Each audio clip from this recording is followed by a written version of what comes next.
الله رب العالمين الصلاة والسلام على رسوله الأمين وعلى آله وأصحابه أجمعين أما بعد அன்புள்ளம் கொண்ட மார்க்க நண்பர்களே, அல்லாஹு ஜல்ல ஷானஹு வ தஆலா சூரத்துல் பக்ரா வசனம் 152 ஃபத்குரூனி அஸ்குருக்கும் வஷ்குரூலி வலா தக்ஃபுரூன், என்னை நீங்கள் நினைத்து பாருங்கள், உங்களை நான் நினைத்து பார்க்கிறேன், எனக்கு நன்றி செலுத்துங்கள், நிராகரிக்காதீர்கள் என்பதாக சொல்லுகிறான்.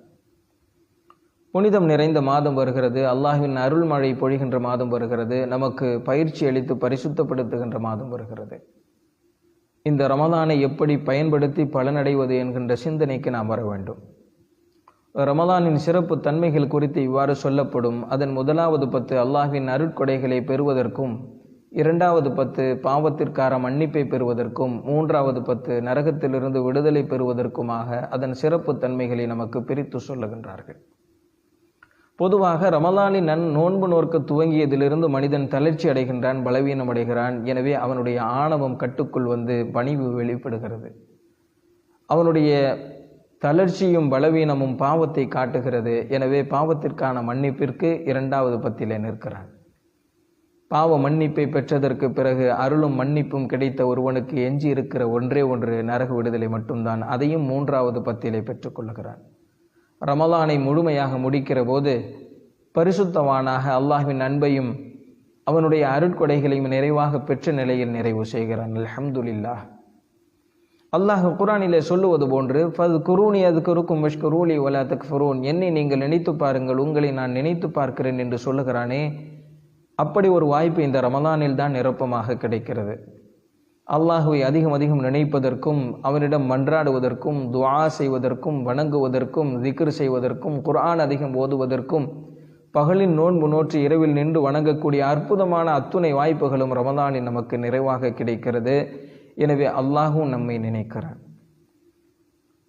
ரமலானுடைய மாதம் முடிவடைந்ததற்கு பிறகு நம்முடைய பரிசுத்தமான வாழ்க்கையை தொடர்கிற போது அல்லாஹ் தான் நமக்கு தோள் கொடுக்கிறான்.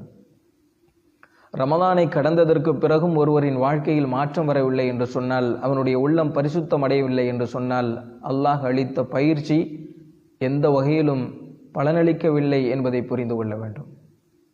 ஒவ்வொரு வருடத்தினுடைய ரமலானை கடக்கிற போது நம்மில் என்ன மாற்றம் வந்தது என்பதை எண்ண வேண்டும். ஒரு ரமலானை எதிர்கொள்ளுகிற போது நம்மில் என்ன மாற்றங்கள் உருவாக வேண்டும் என்று ஆசைப்படவும் வேண்டும். பிறரின் உணர்வுகளை புரிந்து, பிறரின் வார்த்தைகளை மதித்து நடக்கக்கூடிய மனப்பான்மை உள்ளவர்களாக இந்த ரமலான் நம்முடைய உள்ளத்தை மாற்றுகிறது. எடுத்தோம் கவிழ்த்தோம் என்று செயல்படக்கூடியவர்களுக்கெல்லாம் நிதானத்தை தந்து பிறரின் உரிமைகள் கடமைகள் என்ன என்பதை விளங்க வைக்கிறது. பசி என்றால் என்ன என்று பிறரின் வழியை உணர்த்துகிறது.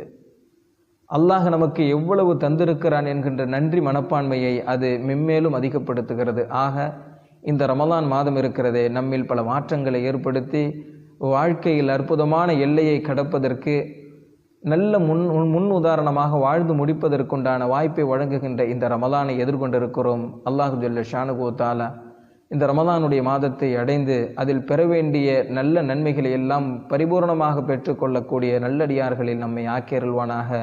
அஸ்ஸலாமு அலைக்கும் வரஹ்மத்துல்லாஹி வபரகாத்துஹு.